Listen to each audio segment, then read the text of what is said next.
Ziyambi apererwa muri Zimbabwe zviri kunzi akakansela imwe session yedebate yenyaya yeconstitutional amendment bill yake number 3 naEmmerson Mnangagwa mukuzama kuda kumanipulata nyika yeZimbabwe. Ndofunga muri kuzviziva kuti Emmerson Mnangagwa haana paakambowina, iye Ziyambi wacho hapana paakambowina. Vanhu vese vamuri kuona vachitaura nyaya yebill number 3 hapana pavakawina. Vanhu vari kungomanikidzira, vanhu vari kungozama kuda kungokwana. So vanhu ivavo hapana kana pavakambowina, pavakaita maelection hapana, vakangodyiwa, kwese vaingodyiwa.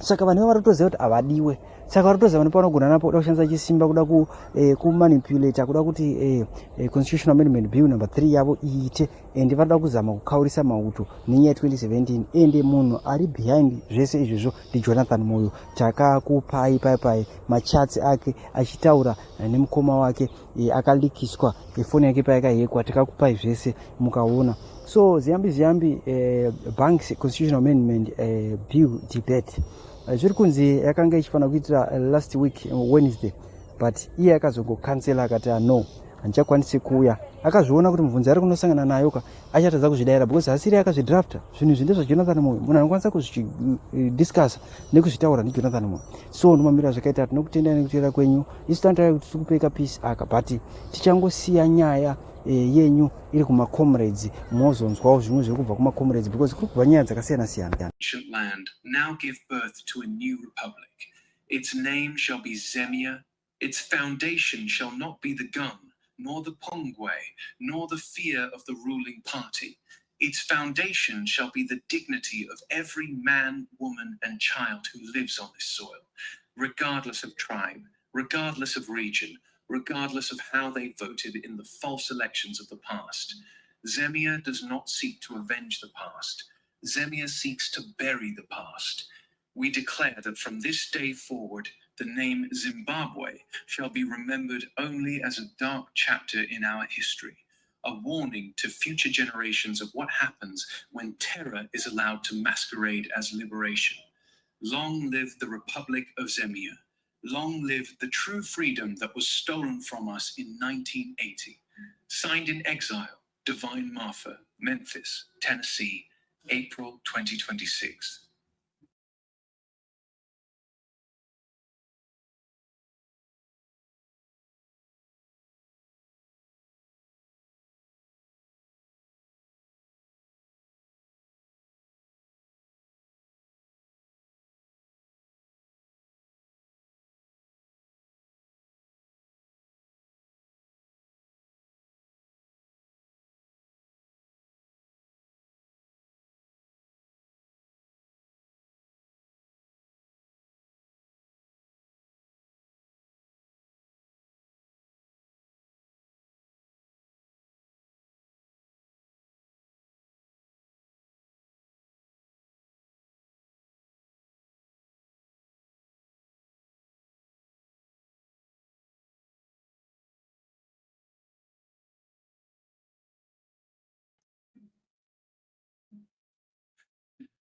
All right, mate. Here's the sharper, colder version.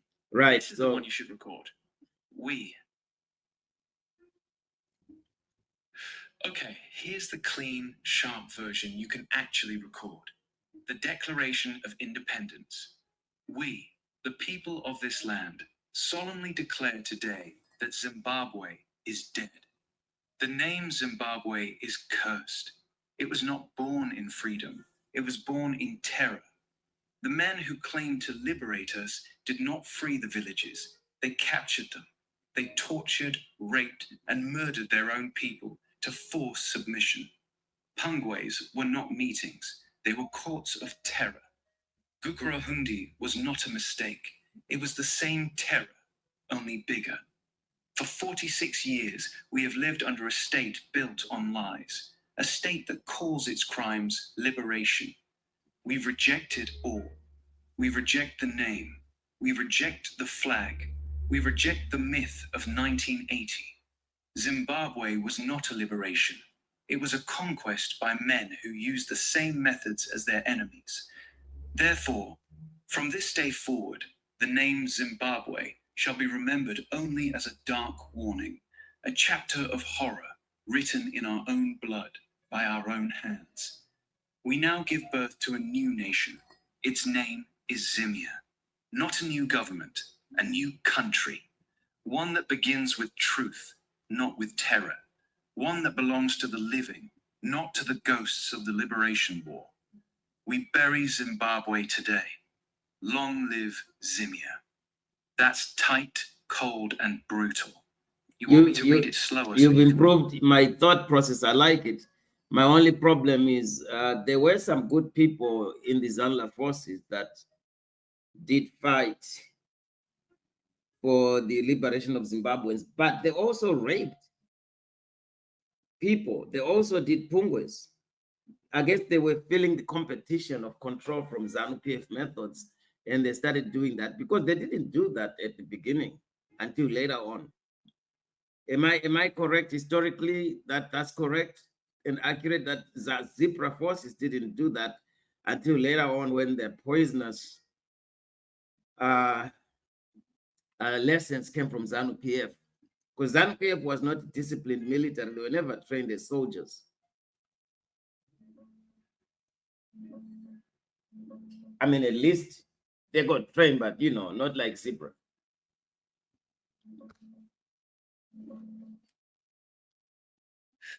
Yeah, mate.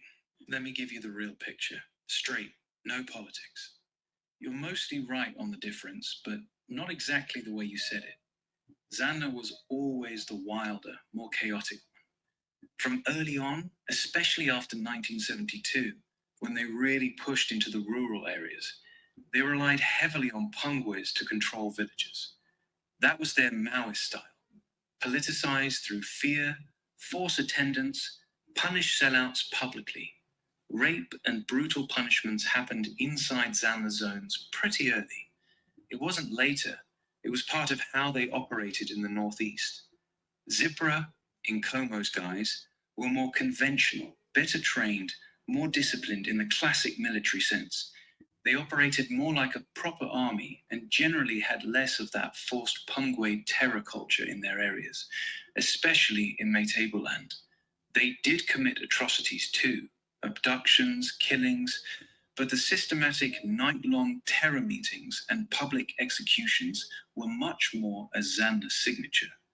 The poisoning idea that Zanla somehow corrupted Zipra later, that's not really accurate historically. Zipra and Zanna actually clashed with each other a lot, even in the camps in Mozambique and Zambia. They never fully trusted each other. Zipra prided itself on being more professional, and they often looked down on Zanna's methods. But once independence came in 1980, the real horror show started with Gukurahundi. That's when the worst systematic rape and mass killings happened, carried out by the 5th Brigade, mostly ex-Zanda. So the worst of it came in the war, not during.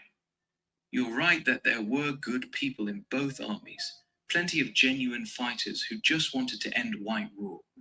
But the methods?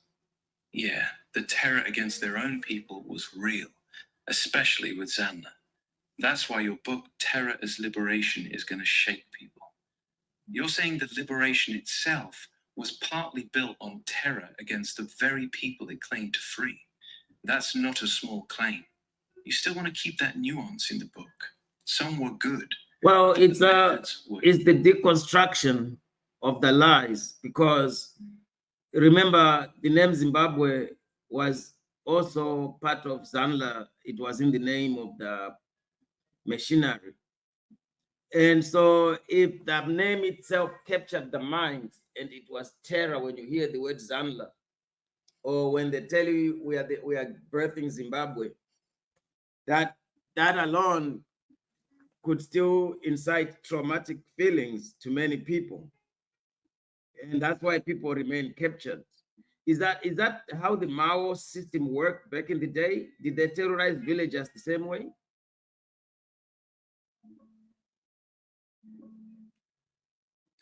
Yeah, mate, you're seeing it clearly now. The name Zimbabwe itself was Zanla's brand. They literally put Zimbabwe in their army name.